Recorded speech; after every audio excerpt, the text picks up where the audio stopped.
Olá, eu costumo dizer que rotina é uma bênção, que rotina é algo muito bom. Você acordar de manhã todo dia, tomar café todo dia, sair para trabalhar todo dia, estudar todo dia, levar os filhos na escola todo dia, fazer comida todo dia, toda semana, todo mês, o ano inteiro, isso chama-se rotina. Eu digo que é algo muito bom porque às vezes, ou melhor, a gente só percebe que a rotina é algo bom quando ela é quebrada. E quando ela é quebrada de uma forma ruim, quando uma informação ou uma notícia ruim chega, quando um diagnóstico médico aparece pra gente, quando a nossa vida é mexida de alguma forma com alguma coisa que acontece que não é lá tão agradável, aí a gente começa a dar valor para esse negócio chamado rotina. Então, se a sua vida é uma rotina, não a despreze, não murmure, porque isso significa que as coisas estão nos seus devidos lugares. Agora tem uma história na Bíblia interessante, que é a história de Naamã, um homem muito importante, um homem muito famoso no seu tempo, onde ele vivia. Ele era o comandante do exército da Síria, era um guerreiro respeitado, honrado, mas o texto vai dizer que algo acontece com ele que quebra a sua rotina, quebra a sua estrutura de vida. Olha só o que em 2 Reis, capítulo 5, a partir do verso 1, o texto vai dizer. Naamã, comandante do exército do rei da Síria, era muito respeitado e honrado pelo seu senhor, pois por meio dele o Senhor dera vitória à Síria. Mas, e aí vem a quebra da rotina, mas esse grande guerreiro ficou leproso.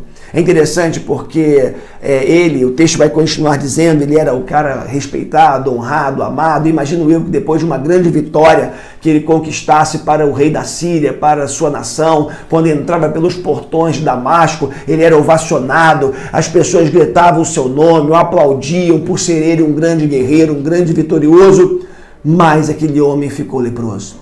E só quem sabe o que a lepra significa, o que ela representa, o que ela é de fato, vai entender o que eu estou dizendo aqui. Porque se nos nossos dias ficar leproso é uma coisa complicada, tanto física quanto emocional, relacionalmente, imagina 3.000 anos atrás, aproximadamente, quando esse texto se deu, quando esse episódio aconteceu. Aquele homem que era ovacionado, era um guerreiro, amado, respeitado, ficou leproso. E isso significava que ele ia precisar sair de cena, ele entraria no anonimato, ele se tornaria, desculpa a expressão, um Zé Ninguém.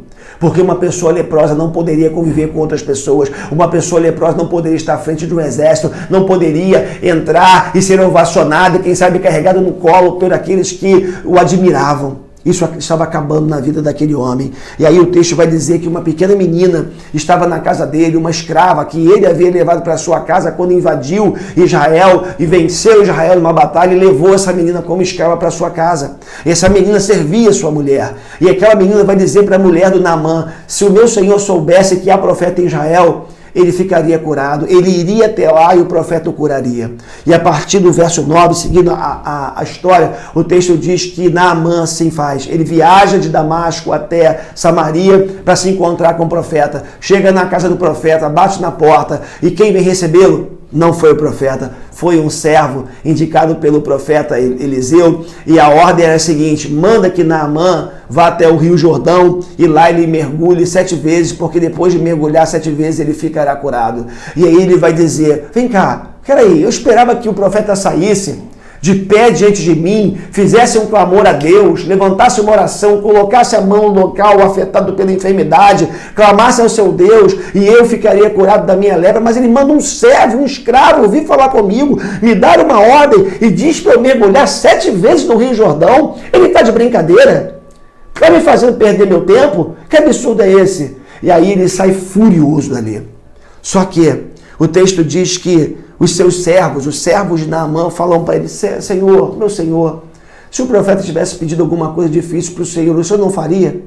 Que dirá? Apenas mergulhar 7 vezes no Rio Jordão. Vai lá, mergulha. E o Senhor vai ter a sua experiência. E o texto diz que o Naamã, assim ele faz. Ele vai até o Rio Jordão, mergulha 7 vezes e ele fica curado. Olha que coisa interessante, aquele homem acostumado a mandar, acostumado a controlar, acostumado a ser honrado e exaltado, ele achou que Deus o trataria da mesma forma. Ou melhor, ele tentou tratar Deus do seu jeito, ele tentou determinar a forma como Deus o curaria, mas o que ele não sabia é que Deus não se deixa controlar, não se deixa dominar. Deus tem o seu próprio modus operandi e Deus não age segundo a nossa vontade, da maneira que a gente quer, mas Ele age da maneira que Ele quer e fazendo a obra que Ele quer na nossa vida. Aquele homem era leproso, mas ele não era leproso só no corpo, ele era leproso na alma. Ele era um homem arrogante, ele era um homem prepotente, acostumado a mandar e a dominar. E Deus estava ensinando para ele que não é assim que a gente tem que viver. Que a gente precisa se submeter, que a gente precisa se humilhar, que a gente precisa se colocar debaixo de outras autoridades.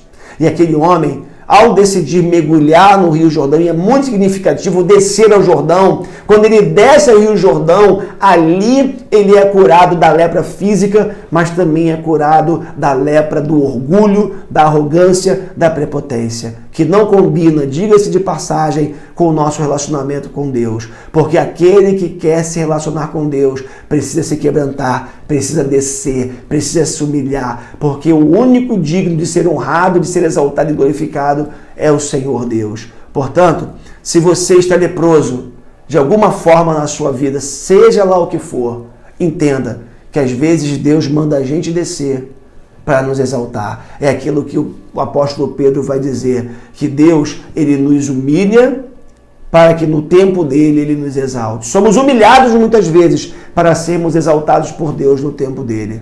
Reflita nessa palavra e que Deus te abençoe em nome de Jesus.